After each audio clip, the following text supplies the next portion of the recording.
et bienvenue dans mon garage pour le guide de l'auto. Cette semaine, il sera question de la Volvo V90 Cross Country que je mets à l'essai depuis plusieurs jours. On parlera également du Nissan Rogue Rock Creek et du Land Rover Defender en version Orca, deux nouveautés pour 2025. Mais d'abord, réponse à la question de la semaine dernière. Quelle voiture sport japonaise de haute performance tire sa révérence sur le marché nord-américain pour 2025? La réponse, c'est la Nissan GT-R qui avait disparu du marché, qui a fait un retour, qui s'est vendu au compte-gouttes au cours des dernières années parce que la facture avait pratiquement doublé par rapport au prix initial et que le produit avait énormément vieilli. On le conservera cependant sur le marché japonais, mais chez nous en Amérique du Nord, c'en est terminé pour la Nissan GT-R. Alors, Nissan, puisqu'on est dans le sujet, qui lance pour 2025 une nouvelle déclinaison de son Nissan Rogue, qui est le produit le plus populaire de la famille, sans surprise, dans le segment le plus populaire au pays. Le Rogue Rock Creek est une déclinaison à saveur hors route qu'on lance pour 2025, histoire de rivaliser par exemple avec un Toyota RAV4 Trail, ce genre de produit-là, Forester, qui sont des produits un peu plus aventuriers. Et Nissan n'avait rien dans son catalogue qui pouvait se comparer à ça.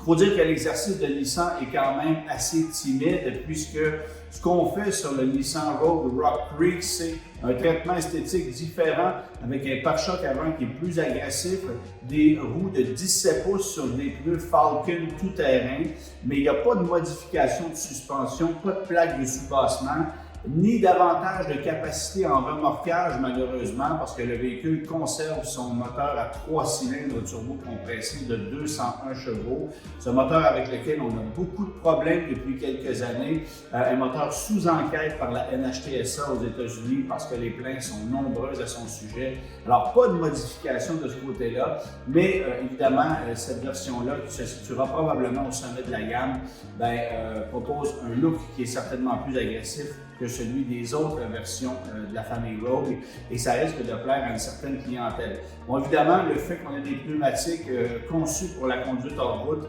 ça permettra au Rogue de pouvoir s'aventurer peut-être un peu plus loin, mais encore une fois, la garde au sol demeure la même et les suspensions ne sont malheureusement pas modifiées, ce qui veut dire que le confort risque d'être à peu près le même que celui des autres Nissan Rogue. C'est un avantage, il faut le dire, pour ce produit-là.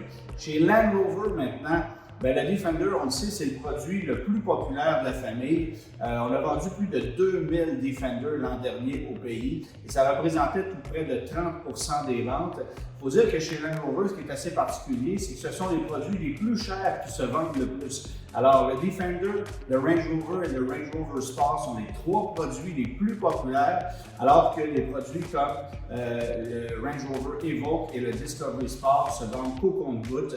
Alors, c'est dire à quel point la clientèle apprécie énormément les produits de grand luxe chez Land Rover, mais peut-être moins les modèles d'entrée de gamme, où là, évidemment, la compétition est plus forte et où il y a davantage d'équivalents, parce qu'un équivalent au Defender, il n'y en a pas beaucoup sur le marché. On peut peut-être penser au Ineos Grenadier qui vient d'arriver sur le marché, mais encore là, c'est disponible au compte-gouttes. Et on n'a certainement pas le catalogue que propose Land Rover avec son Defender qui est offert en 3 longueurs avec 4 motorisations et 5 avec cette nouvelle motorisation du Defender Orca.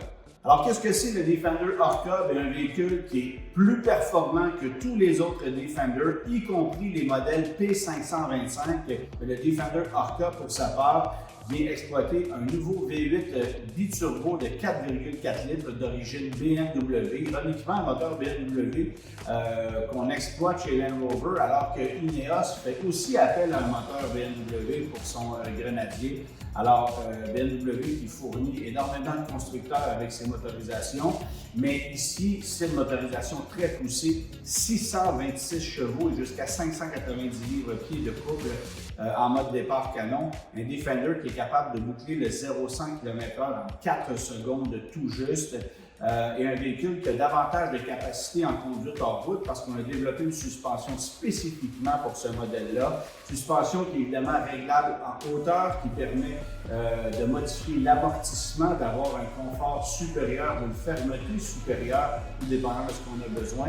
On est également capable de jouer avec le carrossage des roues grâce à cette suspension-là, pour justement pouvoir composer dans les pires conditions. Alors, c'est un véhicule qui, en conduite hors route, risque d'être extrêmement impressionnant, mais qui sera également sur la route grâce à cette suspension-là et à cette puissance de 626 chevaux. Encore une fois, pas d'équivalent dans le marché à ce véhicule-là. On n'a pas actuellement le prix du produit du Defender Orca qui est uniquement disponible dans déclinaison 110, soit dit en passant. Pas de version en 2 portières et pas de version 130, bien sûr.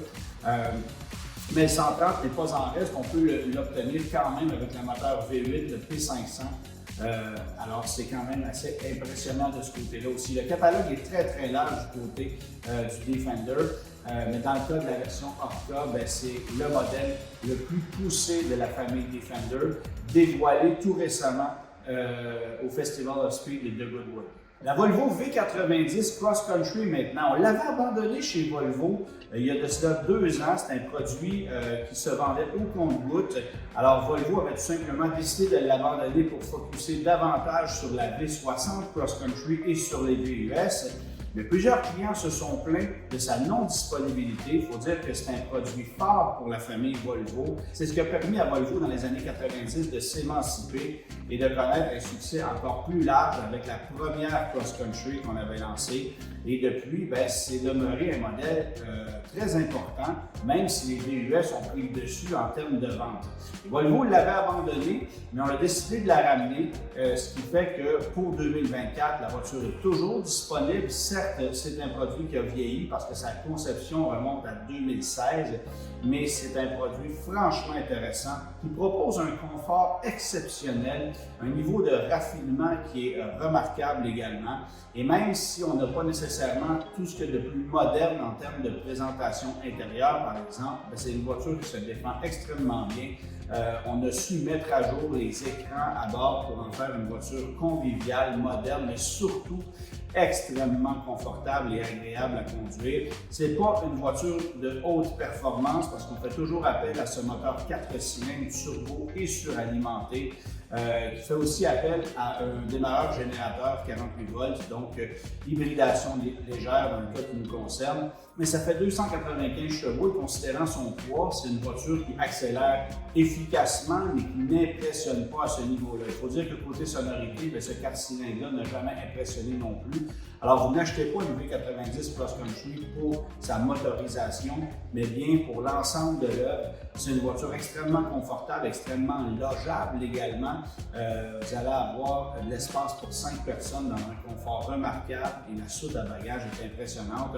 Je suis de ceux qui adorent les voitures familiales, mais dans le cas qui nous concerne, c'est franchement un produit totalement réussi. Mais chose certaine, c'est un produit qui est franchement intéressant et qui est moins cher quand même que sa seule autre rivale sur le marché, qui est l'Audi A6 Allroad, où les prix débutent à tout près de 90 000 $, alors qu'ici, bien équipé avec plusieurs options, dont ces jantes de 21 pouces et le système audio Harman Kardon, on est à 82 000 $, tout frais inclus. Alors en terminant, question de la semaine, quel clone de la Chevrolet Malibu a été commercialisé de 1997 à 1999 uniquement sur le marché américain? Réponse la semaine prochaine.